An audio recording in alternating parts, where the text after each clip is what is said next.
Today we recognize the Children's Sabbath, which is a day that churches, synagogues, and places of worship around the country recognize the special needs of children and the role that they have in our lives. Today our children are bringing you the sermon. This is not a speech that needs your applause. This is a message they have that they felt God has given them to give to you. After they finish and the service is concluded, they will be on the front sidewalk that you can tell them how truly amazing they are. But in the meantime, we bring you this sermon, an Amber Alert for children.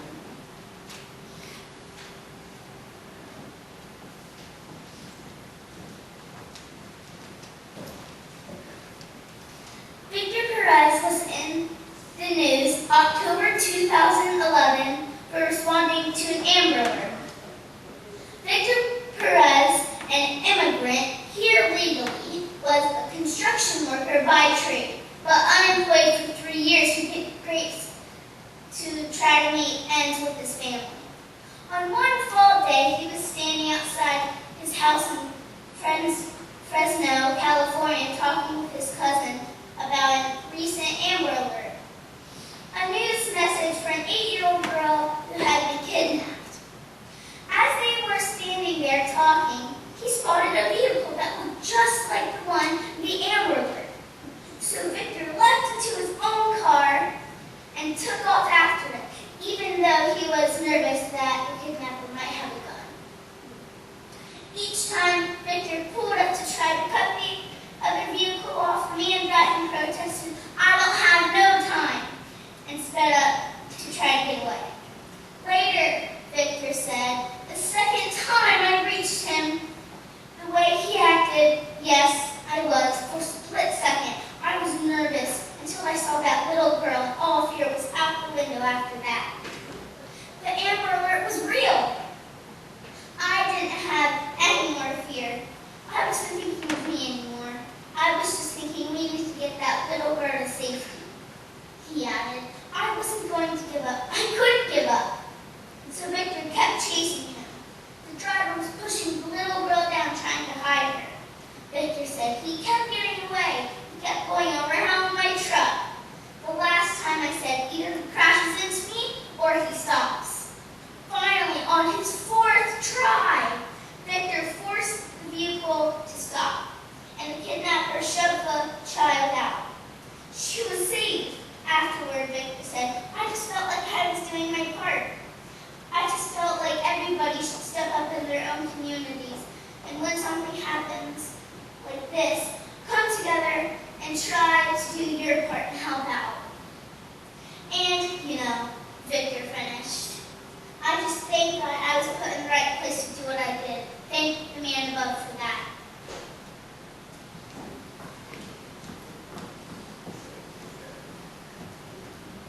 When a child is in serious danger, we put out an Amber Alert to tell the whole community that we are looking for the child and the one who might hurt her. It is a time of high alert and everyone has to get involved. Everyone is expected to be aware, to look out for the child, to do what they can to help rescue the child in danger. This, my friends, is an Amber Alert time for our nation's children. Everyone in our communities of faith needs to be on the lookout for a child, needs to help in the case, to bring the child to safety, to see that justice is done. We need to protect children from budget cuts, invest in their growth, and see that rich and powerful contribute to their fair share. And in an Amber Alert, the child's face, name, story is posted on our cell phones, on TVs, and in the newspaper. In this Amber Alert time for our nation's children, we will not get to see the faces of all 16.4 million children in poverty, or the millions without needed health care, or those without a spot in a Head Start, or child care, or the countless faces of children who went to bed last night hungry. We will not come to know their names or faces as clearly as we do when an Amber Alert goes out for a single child. Maybe we can just meet a few.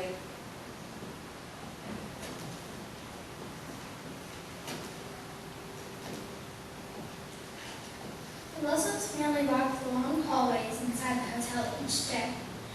The parents and their 2 children live in one tiny room. I try to take them out to the park all the time because all of us aren't talking to each other, said Susan Wilson. It's just crazy. The motel has 202 rooms and 60% are filled with homeless families. Wilsons lost an apartment earlier this year after falling behind on their rent and Tawny's work hours were cut. I'm worried because we keep moving around, said 7-year-old Edward Wilson. Susan and Tawny Wilson hope they can get more schooling next year to increase their job options. The 2 have been saving for a new apartment, but with the family and poor credit scores, finding a place has proved difficult. It's a journey. It gets rough sometimes, but we will make it, Tawny Wilson said. Having faith keeps our family going. Well, we're going to become more thankful once we look back and see. The moves are unsettled and difficult for the Wilsons' children, but they have managed to stay in the same schools. Federal law protects students without homes and gives them a chance to stay in the same schools. Despite the worries, Edward is making decent grades in elementary school and holds on to his idea of a perfect living situation. In a home, he said, where my family is.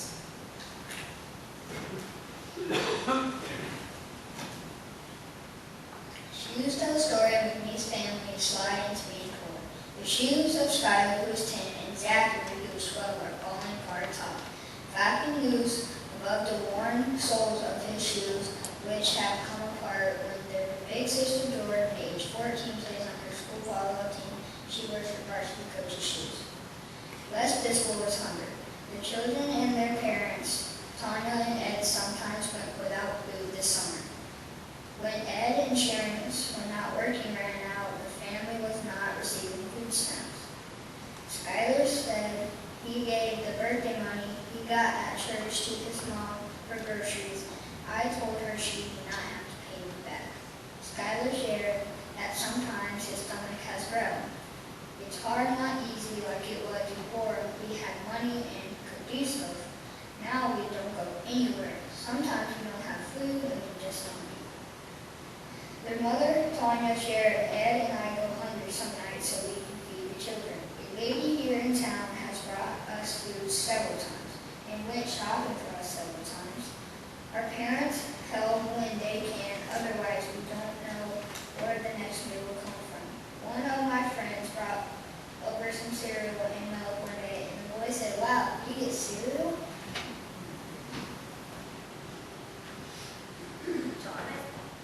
John is a teenager who has lived in a foster and group homes. One of his biggest complaints centers on lack of a normal life, moving from school to school, not being allowed to play school sports, and not being able to use the phone or participate in school trips are just some of his complaints. John wants to be treated as an individual. Children and teens learn to be independent by participating in school events and activities.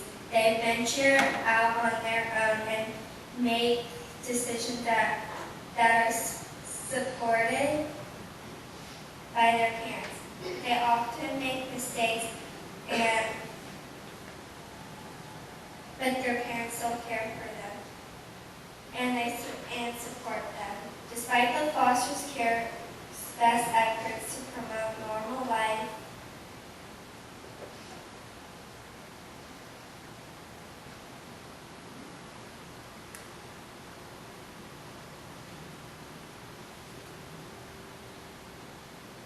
stories still persist of children in foster care who aren't allowed to go to the beach, have a sleepover, go trick-or-treat, or play high school sports. Another child in our Amber Alert is Christina. Christina is happy to come home from school every day to see her mother, Anna, smiling. This past year had been very difficult while Anna dealt with breast cancer. There were many days when Anna was so tired that she could barely smile for Christina. Anna had lost her job and her health insurance shortly after being diagnosed. Her doctors continued her cancer treatment, and now there's a mountain of medical bills growing on her dresser bedroom.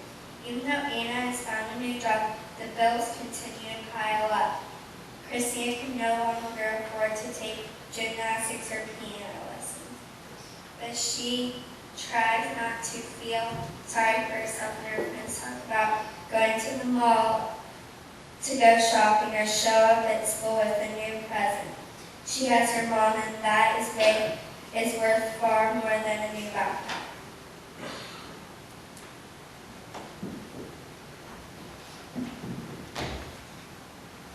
Each day in America, 2 mothers die giving birth. 4 children are killed by abuse or neglect. 5 children or teens commit suicide. 7 children or teens are killed by guns. Each day in America, 24 children or teens die from accidents. 67 babies die before their first birthdays. 208 children are arrested for violent crimes. 467 children are arrested for drug crimes. Each day in America, 838 public school students are spanked at school. 892 babies are born underweight. 914 babies are born to teen mothers. 1,208 babies are born without health insurance. 1,825 children are confirmed as abused or neglected. Each day in America, 2,712 babies are born into poverty. 2,857 high school students drop out. 4,475 babies are born to unmarried mothers. 4,500 children are arrested. Each day in America, 16,244 public school students are suspended.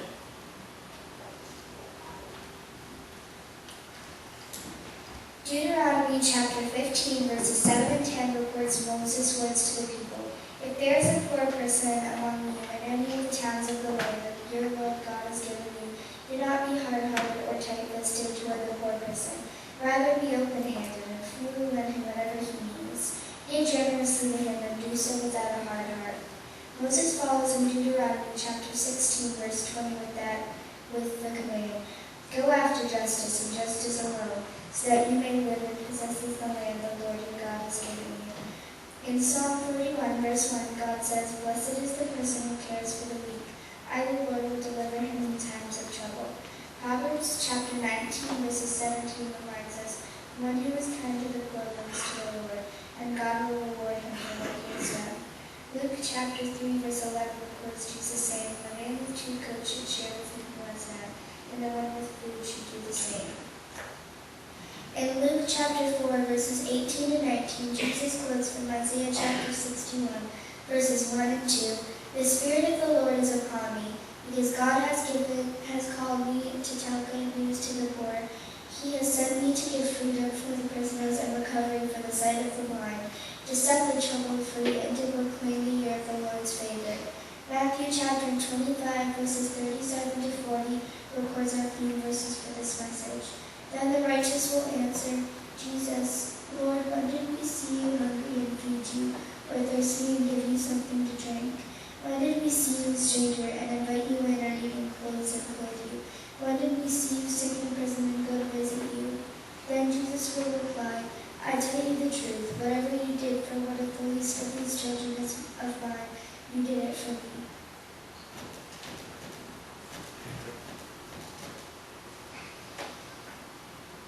I can imagine that you too are children with difficulties in your lives, that you hold in your heart.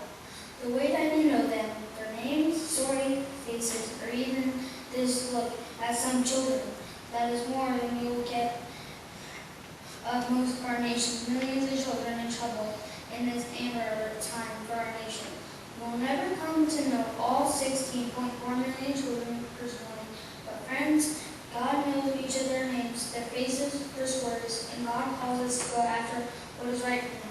You may ask the question, what can I do?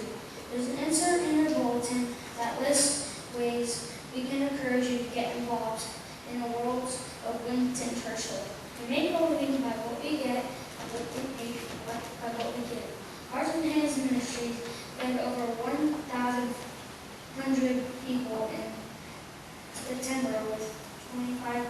1,600 pounds of food in 11 Lake County locations. They need donations in non-perishable food and volunteers to work in the shoe and in the variety store. The Guardian AD Lighter program pairs volunteers with the foster child so the child has a voice in the court systems. To Live with a Difference uses donations of kid-friendly food to prepare beds that students take home over the weekends have food to eat. The United Methodist Children's Homes provide 24-hour-a-day care for children in youth crisis. They need money, school supplies, and gift cards for Christmas. Coaching youth sports teams help young people increase in physical fitness and self-confidence. Shoeboxes filled with child-friendly supplies help children between homes to feel love and care. Great Cares provides food twice each week to over 130 families and senior citizens in Mount Laura each month. Foster parents take in-at-risk children until their parents resolve problems. Mentors at Triangle and other areas school meet regularly with the student to encourage them in their studies and life choices.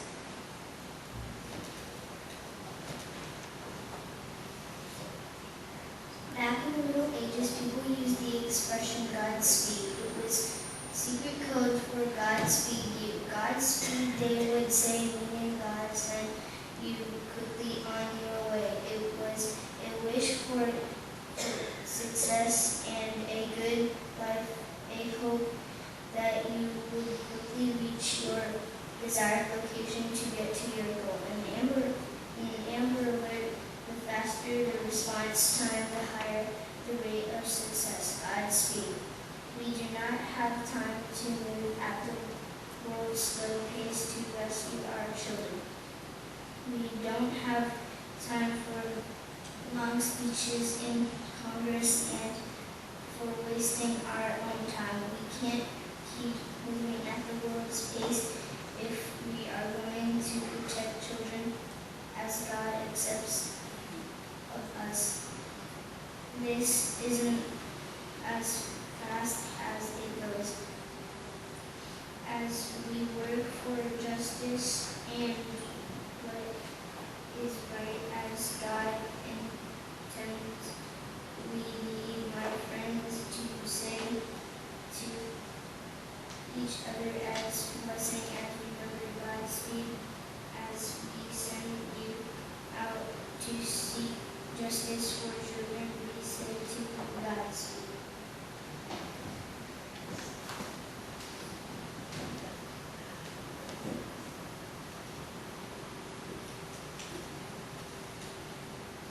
Let us now pray. God, lover of justice, protector of the poor and trust, Jesus promises that God will help the people who cry to God. We pray for the faithful who